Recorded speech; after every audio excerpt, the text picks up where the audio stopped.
तो एक तरफ कोरोना के बढ़ते संकट के बीच बात हो रही है देश के 150 जिले और शहरों में लॉकडाउन की, वहीं दूसरी तरफ बिहार के अररिया से जो तस्वीरें सामने आई हैं वो बड़ा सवाल खड़ा कर रही हैं। भारतीय जनता पार्टी के विधायक के बेटे की शादी में कोरोना नियमों का साफ उल्लंघन होता हुआ नजर आया। फारबिसगंज में विधायक विद्यासागर केसरी के बेटे की शादी होती है। शादी में मेहमानों की भारी भीड़ जमा होती है। जश्न में लाखों के नोट उड़ाए जाते हैं। कोविड प्रोटोकॉल का उल्लंघन लगातार होता है। तस्वीरें आप देख सकते हैं इस वक्त जिस तरीके की गाइडलाइंस पूरे देश में लागू हैं, वो गाइडलाइंस मानो बिहार में यहाँ विधायक जी के यहाँ इस शादी में नजर नहीं आ रही हैं। ये फारबिसगंज के विधायक विद्यासागर केसरी के बेटे की शादी है, जहां पर बड़ी संख्या में लोग मौजूद हैं। सोशल डिस्टेंसिंग दूर दूर तक नजर नहीं आती है। नोट उड़ाए जा रहे हैं। कोरोना मानो है ही नहीं बिहार में इस जगह, ये शायद माननीय ने मान लिया है। इसी के मद्देनजर कोरोना के खतरे को भुलाते हुए यहाँ जमकर नोट उड़ाए जा रहे हैं। शादी की जा रही है जिसमें भारी संख्या में तमाम लोग मौजूद हैं। ये बिहार के अररिया की तस्वीर है। ये तस्वीर देखनी चाहिए बिहार के मुख्यमंत्री नीतीश कुमार को। वो नीतीश कुमार जो लगातार हर जिले के डीएम और एसपी के साथ बैठक कर रहे हैं, लगातार मंथन कर रहे हैं इस बात पर कि कैसे बिहार में कोरोना के संकट को कम किया जाए। लेकिन बिहार में चुने हुए नेता ही अपने यहाँ पर एक कार्यक्रम में इस तरीके से सोशल नियम डिस्टेंसिंग की धज्जियां उड़ाते हैं, कोरोना की गाइडलाइंस का उल्लंघन करते हैं, तो कैसे बिहार में हालात सुधरेंगे? ये अपने आप में एक बड़ा सवाल है और इस सवाल का जवाब ढूंढना है नीतीश कुमार को। अब बात वैक्सीनेशन के अगले चरण की। 1 मई से सबसे बड़े वैक्सीनेशन अभियान को अंजाम तक पहुंचाना है। देश में कैसे चल रही है वैक्सीनेशन की तैयारी, अलग अलग शहरों से ग्राउंड रिपोर्ट दिखाते हैं आपको।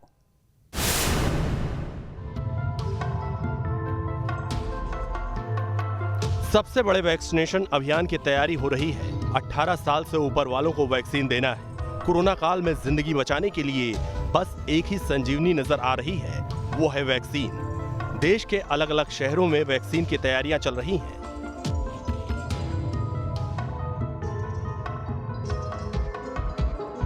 मध्य प्रदेश में कोरोना वैक्सीनेशन को लेकर तैयारियां पूरी हो चुकी हैं। राज्य में करीब 45 लाख वैक्सीन मंगवाई गई है।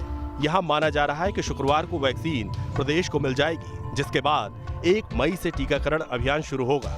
मध्य प्रदेश सरकार की तरफ से पूरे मामले में बड़ी तैयारियों का दावा किया जा रहा है। मध्य प्रदेश में 1 मई से 18 साल से ऊपर वाले तमाम लोगों को अब जो कोरोना का वैक्सीन है वो लगाया जाएगा, जिसको लेकर तैयारियां भी काफ़ी तेज़ी से चल रही हैं। अगर हम बात करें कल की, तो कल करीब 45 लाख डोज मध्य प्रदेश को मिलने की उम्मीद है। और राजधानी भोपाल की अगर हम बात करें तो जयप्रकाश चिकित्सालय में आप देख सकते हैं कोविड-19 टीकाकरण केंद्र जिसका शुभारंभ किया गया था, और उस दिन से लेकर अभी तक यहाँ पर जो लोग हैं वो डोजेस लगाने आते हैं, लो डोज लगवाते हैं। सर, आपने लगवा लिया डोज? हाँ जी, लगवा लिया। ये आपने सेकंड लगवाया? सेकंड डोज लगवाया है। फर्स्ट लगाने के बाद भी आप कम्फर्ट थे अभी भी? हाँ बिल्कुल। आपने भी लगवा लिया? लगवा लिया। देखिए, जो डोसेस हैं कुछ लोग यहाँ से लगवा कर भी निकल रहे हैं, और कुछ लोग यहाँ पर जो आपको एक लाइन नज़र आएगी वहाँ पर, उस लाइन को अगर आप देखेंगे तो यहाँ पर भी कई ऐसे लोग हैं जो कोरोना का वैक्सीन लगवाने के लिए आए हैं, और यहाँ पर कोरोना का वैक्सीन लोगों को लग भी रहा है। जाहिर सी बात है कि इस समय ज़रूरत भी है, क्योंकि कोरोना से बचाव करना है। और वहीं अब 45 लाख जो डोज हैं वो मध्य प्रदेश आने वाले हैं, जिसके बाद ये माना जा रहा है कि 1 मई से तमाम लोगों को ये जो डोज हैं कोरोना के वो लगना शुरू हो जाएंगे। वैसे तो पूरे देश में वैक्सीनेशन को अंजाम तक पहुंचाना है, लेकिन सवाल कुछ राज्यों में वैक्सीनेशन की तैयारियों को लेकर है। वैक्सीनेशन के लिए कितना तैयार है राजस्थान? जयपुर के वैक्सीनेशन सेंटर को देखकर अंदाजा लगाया जा सकता है कि कितना दबाव है वैक्सीनेशन के लिए। 3-3 घंटे से लोग लाइन में खड़े हैं, लेकिन नंबर नहीं आया। राज्य सरकार वैक्सीन की कमी की बात कर रही है। ऐसे में क्या वैक्सीनेशन अभियान शुरू हो पाएगा? राजस्थान में कोरोना आउट ऑफ कंट्रोल होता जा रहा है, लिहाजा लोगों की उम्मीदें अब वैक्सीनेशन पर टिकी हैं। 1 मई के बाद 18 साल से अधिक युवाओं का वैक्सीनेशन होगा। दुनिया की सबसे बड़ी मुहिम शुरू हो गई। राजस्थान इसके लिए कितना तैयार है, ये अपने आप में बड़ा सवाल है। दरअसल अभी राजस्थान की तरफ से कोई भी आधिकारिक बयान इस तरह का नहीं आया है कि 1 मई से वैक्सीनेशन शुरू हो जाएगा। और वैक्सीनेशन सेंटरों के हाल ये है कि लगातार लोगों की संख्या बढ़ती जा रही है। अब लोग चाहते हैं कि उनका जल्दी से जल्दी वैक्सीनेशन हो जाए ताकि इस कोरोना की जंग को जीत सकें। जल्दी वैक्सीनेशन हो तभी इस जंग को जीता जा सकता। लेकिन अभी भी अव्यवस्थाओं का आलम यह है कि लोगों को 2-2 घंटे तक इंतजार करने के बाद उनका रजिस्ट्रेशन हो रहा है, इसके बाद उनका वैक्सीनेशन हो रहा है। और यही नहीं, एक नहीं, दो नहीं, कई सेंटर पर जाकर उनको वैक्सीनेशन मिलती है।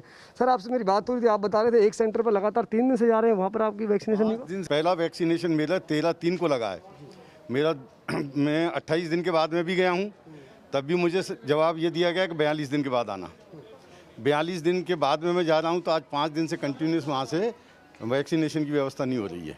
कितनी बार आप सेंटर पर गए वैक्सीनेशन के लिए? 5 दिन से कंटिन्यूस जा रहा हूँ, और उससे पहले मैं जा ही चुका हूँ, मैंने बताई। तब आप इस सेंटर पर आए हैं? तब मैं यहाँ पर आया हूँ। आपकी कौन सी डोज है? पहली डोज है। फर्स्ट डोज है, सेकंड डोज? फर्स्ट 4 दिन से आ रही हूँ मैं भी यहाँ पे। आप लगातार इस सेंटर पर 4 दिन से आ रही हैं, क्या नाम है आपका? सुमित्रा। आप 4 दिन से आ रही हैं, आज आपको लगता है कि उम्मीद है हो जाएगा? देखो लाइन में लगे तो खड़े बिहार भी उन राज्यों में शामिल है जहां कोरोना का ग्राफ लगातार बढ़ रहा है। सबकी नजर यहां शुरू होने वाले वैक्सीनेशन अभियान को लेकर है। बिहार की राजधानी पटना में भी जोर शोर से तैयारी चल रही है। तैयारियां तेज, क्योंकि आज से शुरू हो रहा है 18 साल से 45 साल के बीच के लोगों के लिए वैक्सीनेशन का रजिस्ट्रेशन। और बिहार में खास करके 5,47,00,000 लोग ऐसे हैं जो कि 18 साल से 45 साल उम्र के बीच आते हैं, और उनके लिए अब नीतीश कुमार ने खास निर्देश दिए हैं कि बिहार में वैक्सीनेशन सेंटर्स बढ़ाए जाएं। अभी जो वैक्सीनेशन सेंटर की स्थिति है, वहां पर जो लोग पहुंच रहे हैं वो 45 साल से ज़्यादा उम्र के लोग हैं जो वैक्सीनेशन करवा रहे हैं, वैक्सीन ले रहे हैं। लेकिन अब जो भीड़ आएगी वो आएगी 18 से 45 साल के बीच के लोगों की, और वहां पर उन्हें संभालना अब सरकार के लिए बड़ी चुनौती हो गया। वैक्सीनेशन को लेकर यूपी सरकार भी बड़ी योजना पर काम कर रही है। वैक्सीनेशन के लिए रजिस्ट्रेशन यहां शुरू हो चुका है। यूपी सरकार ने सभी सरकारी अस्पतालों में मुफ्त वैक्सीन लगाने की बात कही है। लखनऊ में भी तैयारियां जोरों पर है। 1 मई से यूपी में 18 साल से ऊपर के लोगों को वैक्सीन लगाई जाएगी, और इसके लिए राज्य सरकार की तरफ से तैयारियां पूरी हो चुकी है। इस वक्त मैं सिविल हॉस्पिटल के वैक्सीन सेंटर में हूं, और यहां के इंचार्ज हैं डॉक्टर NB सिंह सर मेरे साथ। सर 1 मई से देश के कई राज्यों में 18 साल से ऊपर के लोगों को वैक्सीनेशन की डोज दी जाएगी, वैक्सीन की बड़ी डोज दी जाएगी। अगर हम यहाँ की बात करें तो सर 1 मई को लेकर क्या कुछ तैयारियां हैं आप लोगों की? हम लोग अपने यहाँ 18 साल से ऊपर के भीड़ को देखते हुए हम लोगों ने 4 बूथ बनाए हैं वैक्सीनेशन के लिए यहाँ पे, जिससे ज़्यादा से ज़्यादातर लोगों को हम लोग कैटरिंग कर पाएँ। तो सर पूरी तरीके से फ्री होगा ये वैक्सीनेशन जो यहाँ पर होने वाला है? हाँ, ये हमारे यहाँ सरकारी अस्पतालों में ये वैक्सीनेशन टोटली फ्री होगा, मुफ्त होगा सभी के लिए। 18 साल से ऊपर जो भी होगा उसको हम लोग मुफ्त में वैक्सीनेशन कराएंगे। कोरोना के कहर से राजधानी दिल्ली में शमशान के लिए जगह कम पड़ने लगे। दिल्ली में वैक्सीनेशन अभियान को अंजाम तक पहुंचाने की बड़ी चुनौती है। क्या इस चुनौती को पूरा कर पाएगी सरकार? राजधानी में कोविड से हालात बद से बदतर होते जा रहे हैं। ऐसे में दिल्ली वालों के लिए एक राहत की खबर है कि आज शाम से कोविड वैक्सीनेशन के लिए रजिस्ट्रेशन की प्रक्रिया आरंभ हो रही है, जो कि 18 साल से 44 साल के आयु वर्ग के बीच है। जो जिस तरीके के जो दिल्ली सरकार के वैक्सीनेशन के इंतजाम हैं वो किस तरीके के हैं, आप देखेंगे कि जैसे आप इस जगह पर ये वैक्सीनेशन सेंटर है, और यहाँ पर ऑब्जर्वेशन रूम और वेटिंग रूम जैसी फैसिलिटी दी गई है। सोशल डिस्टेंसिंग को ध्यान में रखते हुए चेयर्स लगाई गई हैं, ताकि जो वैक्सीनेशन के लिए जो लोग यहाँ पर आएँ वो कोविड संक्रमण की चपेट में ना आए। एक तो कोरोना मरीजों की देखभाल, ऊपर से अब वैक्सीनेशन का काम। दिल्ली में वैक्सीनेशन मिशन बहुत बड़ा है। वैक्सीनेशन की तैयारियों पर हमने वरिष्ठ अफसरों से चर्चा भी की। जो ये वैक्सीनेशन सेंटर के जो नोडल ऑफिसर हैं वो यहाँ पर मौजूद हैं, हम उनसे बात करेंगे। और वो nodal officer doctor Ravi Sharma इस समय हमें यहाँ बात करने की कोशिश करते हैं, उनसे वो मौजूद हैं। सर नमस्कार। नमस्कार सर। तो ये दिल्ली सरकार का वैक्सीनेशन 18 से 44 वर्ग की आयु के लिए शुरू होने वाला है, तो किस तरह के इंतजाम हैं? देखिए, जिस तरीके से हमारे केसेस बढ़ रहे हैं आज दिल्ली में और पूरे भारत में केसेस बढ़ रहे हैं, तो उसकी एक स्ट्रैटेजी में से वैक्सीनेशन भी एक स्ट्रैटेजी है। और मैं दिल्ली सरकार का बहुत शुक्रिया अदा करता हूं कि 1 तारीख से उन्होंने 18 साल से ऊपर के सभी लोगों के लिए टीकाकरण खोल दिया है। तो हम लोगों की तैयारी पूरी है। हम लोग सभी जितने भी 18 साल से ऊपर हैं, जितने भी लोग हैं, उनका रजिस्ट्रेशन अपने यहाँ पर भी कराएंगे, और लोग अपने आप से भी पोर्टल पे, जिस पोर्टल का नाम है कोविन पोर्टल, उस पे जाके अपना रजिस्ट्रेशन कर सकते हैं। क्या महाराष्ट्र में मई प्लान की पूरी है तैयारी? महाराष्ट्र सरकार का कहना है कि फिलहाल न वैक्सीन और न संसाधन, लिहाजा 1 मई से वैक्सीनेशन का काम शुरू नहीं हो पाएगा। महाराष्ट्र सरकार नागरिकों को मुफ्त वैक्सीन देगी। मुफ्त वैक्सीनेशन का फैसला महाराष्ट्र की कैबिनेट की बैठक में लिया गया है। इस टीकाकरण अभियान के बारे में महाराष्ट्र के स्वास्थ्य विभाग का कहना है कि इसके लिए नागरिकों को पहले ही सूचना दी जाएगी ताकि जरूरत से ज्यादा भीड़ न हो।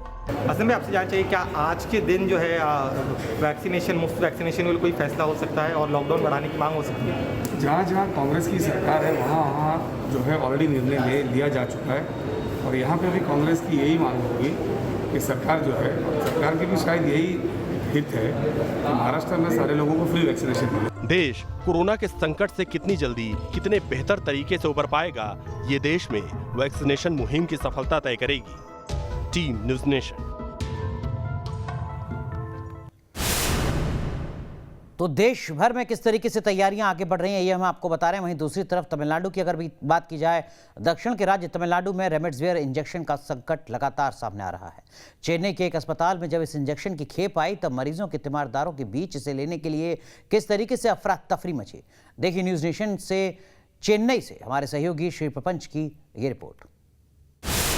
तमिलनाडु में कोरोना का संक्रमण बहुत ही तेजी के साथ बढ़ता जा रहा है। लगभग पिछले 24 घंटे में 16,000 केसेस हम देख सकते हैं तमिलनाडु में और करीब 80 लोगों की मृत्यु तमिलनाडु में हुई है। आप देख सकते हैं कि यहाँ पे कीलपाक मेडिकल कॉलेज हॉस्पिटल में हम हैं। यहाँ पे रेमडेसिविर ड्रग को यहाँ पे निकाला जा रहा है, उतारा जा रहा है। एक लोड आया है, यहाँ पे लोग लंबी कतारों में इनफैक्ट हर रोज़ यहाँ पे खड़े। पिछले 3 दिन से देखा जा सकता है कि यहाँ पे अनाउंस किया गया था कि कीलपाक मेडिकल कॉलेज में यहाँ पे रेमडेसिविर ड्रग दिया जा रहा है। तो पेशेंट जिनके कोविड पॉजिटिव हैं उनके अटेंडर्स यहाँ पे आकर ये ड्रग ले सकते हैं। आप देख सकते हैं कि ये रेमडेसिविर ड्रग को यहाँ पे एक लोड उतारा जा रहा है। आप देख सकते हैं कि ये ड्रग लेने के लिए हर एक पेशेंट के अटेंडर को यहाँ पे आना पड़ता है। उनके सीटी स्कैन के रिपोर्ट और डॉक्टर का प्रिस्क्रिप्शन, साथ ही साथ जो अटेंडर आए हैं उनका आधार कार्ड और जो पेशेंट हैं उनका आधार कार्ड, ये सारे यहाँ पे लाना पड़ता है और तभी यहाँ पे इनको ड्रग दिया जाता है। और उसी प्रिस्क्रिप्शन में मेंशन किया रहता है कि कितने ये ड्रग्स उनको इश्यू किए जाने चाहिए। यहाँ पे मैक्सिमम 6 ड्रग्स यहाँ पे दिए जा रहे हैं। 6 वायल्स यहाँ पे प्रति एक अटेंडर को दिया जा रहा है। तो देख सकते हैं ये एक मैक्सिमम कैप लिमिट है। यहाँ पे कई सारे लोग इनफैक्ट हैं जो इनफैक्ट हम कह सकते हैं कि लंबी कतारों में खड़े हैं, जो ड्रग्स लेने के लिए यहाँ पे आए हुए हैं। हम बता दें कि कल रात से यहाँ पे इस ड्रग को लेने के लिए एक लंबी कतार में लोग यहाँ पे खड़े हैं। ना सिर्फ चेन्नई से बल्कि राज्य के अलग अलग ज़िलों से यहाँ पे बैठे हुए हैं ये ड्रग लेने के लिए। इनके हाथों में प्रिस्क्रिप्शन है, आप देख सकते हैं इनके हाथों में प्रिस्क्रिप्शन है, आधार कार्ड है, सभी प्रकार के डॉक्यूमेंट्स यहाँ पे लाकर रखे हैं सिर्फ एक ही चीज़ के लिए कि ये ड्रग इनको मिल पाए। सिर्फ चेन्नई से ही नहीं बल्कि अन्य इनफैक्ट ज़िलों से यहाँ पे आकर ये ड्रग की डिमांड जो है यहाँ पे पूर्ति की जा रही है।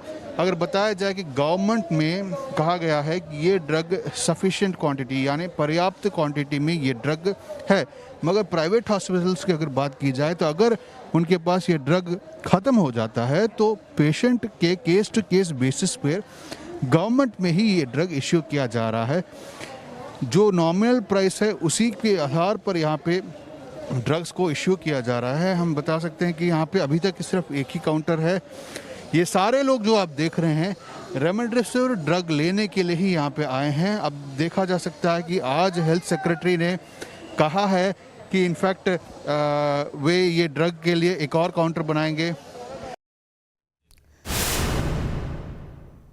देश में ऑक्सीजन की किल्लत के बीच कुछ खुशनुमा खबरों की बात करते हैं। खबरें जो उम्मीद जगा रही हैं कि देश में ऑक्सीजन की किल्लत जल्द दूर होगी।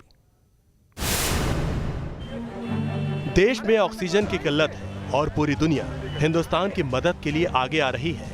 सिंगापुर ने भारत के साथ दोस्ती का धर्म निभाया है। सिंगापुर एयरफोर्स के 2 विमान 130 पानागढ़ एयरफोर्स स्टेशन पर उतरे और 256 ऑक्सीजन सिलेंडर को डिलीवर किया। पूरा ऑपरेशन कॉन्टैक्टलेस रहा।